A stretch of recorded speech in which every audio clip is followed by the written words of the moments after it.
Maths trick by Farukh sir या YouTube चॅनलमध्ये आपलं स्वागत आहे. इयत्ता 7वी शिष्यवृत्ती गणित या विषयातील स्वाध्याय 21.3 मधील समस्या आज आपण पाहणार आहोत. पहिला प्रश्न आहे, आमिरने 2000 रुपयाच्या जितक्या नोट्या बँकेत भरल्या तितक्याच नोट्या 1000 रुपयाच्या व 200 रुपयाच्या भरल्या, तर त्याने एकूण भरलेल्या नोटांची संख्या किती? एकूण रक्कम दिलेली आहे 16,000 रुपये. किती आहे? 16,000 रुपये. तर त्याच्या नोटा किती असा प्रश्न विचारलेला आहे. अशा प्रकारचा प्रश्न विचारला की 2000 ची एक नोट अधिक 1000 ची एक नोट अधिक 200 ची एक नोट, या तिन्ही नोटांची किंमत किती होते? 3200 रुपये. या तिन्ही नोटांची किंमत किती झालेली आहे? 3200 रुपये. एकूण रक्कम किती आहे? 16,000 रुपये. 16 प्रत्येकी नोट काढायची आपल्याला. तर प्रत्येकी नोट काढण्यासाठी काय करायचं? 16,000 ला म्हणजे एकूण रकमेला एक एक नोटांची जी किंमत आहे त्या किमतीनं भागूया आपण. 1 2 शून्य कटले, 1 2 शून्य कटले, 16 1 16 शून्य, 16 2 32, बे 1 बे, बे 5 10. प्रत्येकी नोट आहेत 5. किती प्रकारच्या नोट आहेत? 3 प्रकारच्या. म्हणजे 3 गुणिले 5 बरोबर 15. एकूण नोटांची संख्या आहे 15. पर्याय क्रमांक 2. नंतर दुसरा प्रश्न आहे, राजूने मे 16 या महिन्यात सोमवार ते शुक्रवार 3 रुपये किंमत, शनिवारी व रविवारी 5 रुपये किंमत आणि असणारे दैनिक विकत घेतले. तर 1 मे ला रविवार आहे, तर मे महिन्याचे दैनिक बिल किती? 1 मे ला रविवार, 31 मे महिना आहे, दिवस आहेत 31 दिवसाचा. तर 1 2 आणि 3 तारखेला जो वार असेल तो वार त्या महिन्यात 5 वेळा येतो. 1 ला रविवार आहे, 2 ला सोमवार, 3 ला असेल मंगळवार. सोमवारी मंगळवारी किंमत समान आहे, म्हणजे रविवार आले एकूण 5, शनिवार आले एकूण 4, म्हणजे हे झाले 9. आणि या 9 दिवसाची किंमत आहे 5, म्हणजे यांची किंमत झाली 45 रुपये. 31 मधून 9 दिवस गेले, राहिले किती? 22 दिवस. 22 दिवसला दररोज किंमत किती आहे? 3 रुपये, म्हणजे यांचे झाले 66 रुपये. एकूण बिल किती झालेलं आहे? 45 राहील शनिवार रविवारचे अधिक 66 इतर दिवसाचे. 6 अधिक 5 11 ला 1 हातचा 1, 6 अधिक 7 4 11, 111 रुपये. पर्याय क्रमांक 3.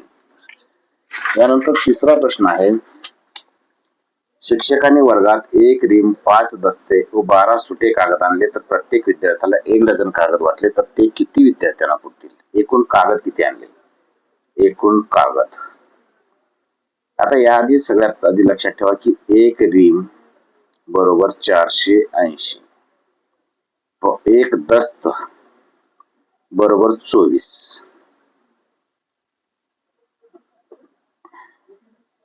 1 डझन 12, त्याही पुढे 1 ग्रोस बरोबर 12 डझन म्हणजेच 144 नग. या गोष्टी लक्षात ठेवायच्यात आपल्याला. 1 रिम 480, 1 दस्त 24 म्हणजे 2 डझन, 1 डझन 12, 1 ग्रोस 12 डझन म्हणजेच 144. आता आणलेले कागद किती आहेत?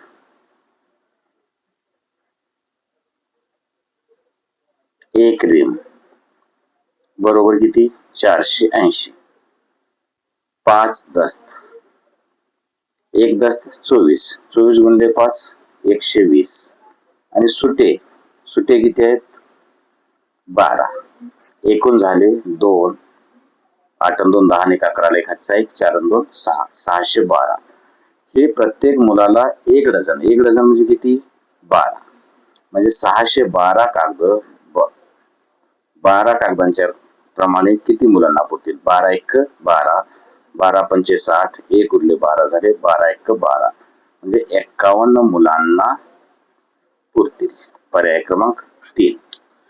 यानंतर चौथा प्रश्न आहे, एका पेटीत 1 ग्रोस पुस्तके आहेत. 1 ग्रोस आत्ताच आपण पाहिलेला आहे. 1 ग्रोस बरोबर 144 नग. जे काय असतील ते पुस्तक असतील, कागद असतील, कुठलीही वस्तू असेल, तर 1 ग्रोस जर असेल तर 144. आता 144 नगाचं वजन आहे 36 किलो. तर 12 किलोचं किती असं त्रैराशिक तयार होईल. 12 गुणिले 36 भागिले 144. 12 1 12, 12 गुणिले 12 144, 12 1 12, 12 त्रिक 36, म्हणजे 3 किलो तयार होईल. 3 किलो वजन असेल. 3 किलो पर्यायात आहे 3000 ग्रॅम. 3 किलो म्हणजेच 3000 ग्रॅम. पर्याय क्रमांक 2. यानंतर 5वा प्रश्न आहे, 50 रुपयाच्या नोटांच्या पुडक्यात अनुक्रमे 42 30 25 ते 42 30 58 पर्यंत क्रमांक आहेत. तर पुडक्यात एकूण किती रक्कम? दोन ठिकाणी बघा, 42 30 25, 42 30 25 ते 42 30 58 एवढ्या क्रमांकाच्या नोटा आहेत. 42 30 समान आहे, राहिलं 25 आणि 58, म्हणजे 58 वजा 25. 8 मधून 5 गेले 3 उरले, हातचा एकाला 5 मधून 2, 5 मधून 2 गेले 3 उरले, 33 अधिक ही 25 ही पण नोट असणार आहे, म्हणून अधिक 1 बरोबर 34 नोटा आहेत. एकूण नोटा किती आहेत? 34. किंमत किती होईल? एका नोटीची किंमत 50 रुपये, म्हणजे 34 नोटांची 34 गुणिले 50, 0 5 चौक 20 ला 0 हातचे 2, 5 त्रिक 15 2 17, 1700 रुपये असतील. पर्याय क्रमांक 2. त्यानंतर 6वा प्रश्न आहे, राहुल जवळ 50 पैशांची 978 नाणी आहेत. त्यातील काही नाण्यांचे त्याने 2 रुपयाच्या 17 नाण्यात, काही नाण्यांचे 5 रुपयाच्या 21 नाण्यात व उरलेल्या नाण्यांचे 10 रुपयाच्या नोटात रूपांतर केल्यास आता त्याच्याकडे नाणी व नोटा किती झालेल्या आहेत? एकूण रक्कम किती आहे त्याच्याजवळ? 50 पैशाच्या 0.50 च्या 978 नाणी, ज्याची रक्कम येईल 5 ला 0 हातचे 4, 5 7 35 आणि 4 39 ला 9 हातचे 3, 5 45 आणि 3 48, 4 2 सोडून दिलं 489 रुपये. त्याच्याकडे एकूण रक्कम किती आहे? 489 रुपये. त्यापैकी त्याने 2 रुपयाचे 17 नाणी, ज्याची किंमत होईल 34 रुपये. 5 रुपयाचे 21 नाणी, त्याची किंमत होईल 105 रुपये. म्हणजे या नोटा तयार झालेल्या, ही रक्कम झाली 5 आणि 4 9 3 0 139 रुपये. एकूण रक्कम आहे 489 वजा 139, शिल्लक उरली 0, 8 होऊन 3 गेले 5, 4 होऊन गेले 350 रुपये. 350 रुपयाचे 10 रुपयाच्या नोटामध्ये रूपांतर केलेलं आहे, म्हणजे 350 भागिले 10, म्हणजे 10 रुपयाच्या नोटा झाल्या 35. 2 रुपयाच्या 17, 5 रुपयाच्या 21 आणि 10 रुपयाच्या किती? 35. एकूण किती झाल्या? 7 आणि 1 8 आणि 5 13 ला 3 हातचा 1, 3 आणि 1 4 आणि 2 6 आणि 1 7, 73 नाणी. पर्याय क्रमांक 2. यानंतर 7वा प्रश्न आहे, माझ्याजवळ 1 रुपये 2 रुपये व 5 रुपयाची समान नाणी असून त्याची किंमत 200 रुपये आहे. तर माझ्याजवळ एकूण किती नाणी आहेत? आता कोणकोणत्या प्रकारच्या नाणी आहेत आणि त्याची एकूण किंमत किती बघायची. 1 रुपयाची एक नाणी, त्याची किंमत 1 रुपये, अधिक 2 रुपयाची एक नाणी, त्याची किंमत 2 रुपये, अधिक 5 रुपयाची एक नाणी, त्याची किंमत झाली 5 रुपये, म्हणजे एकूण झाले 8 रुपये. प्रत्येकी एक नाण्याची किंमत झाली 8 रुपये. एकूण रक्कम किती आहे? 200 रुपये. एकूण रक्कम किती आहे? 200 रुपये. तर प्रत्येक नाण्यांची संख्या करण्यासाठी काय करायचं? आता नाण्यांची संख्या, प्रत्येक प्रकारच्या नाण्यांची संख्या करण्यासाठी 200 ला 8 भागलं, 8 1 8, 8 2 16, 4 उरले 40 झाले, 8 पंचे 40, म्हणजे प्रत्येक प्रकारच्या नाण्यांची संख्या आहे 25 रुपये. एकूण किती प्रकारचे नाणे आहेत? 3 प्रकारचे, म्हणून एकूण नाण्यांची संख्या बरोबर एकूण नाण्यांची संख्या बरोबर 25 रुपये 25 नाणी प्रत्येक प्रकारचे आहेत आणि एकूण 3 प्रकारचे आहेत, म्हणजे 25 त्रिक 75 नाणी त्याच्याकडे असतील, जे पर्याय क्रमांक 2 मध्ये दिलेला आहे. त्यानंतर 8वा प्रश्न आहे या स्वाध्यायातील शेवटचा प्रश्न.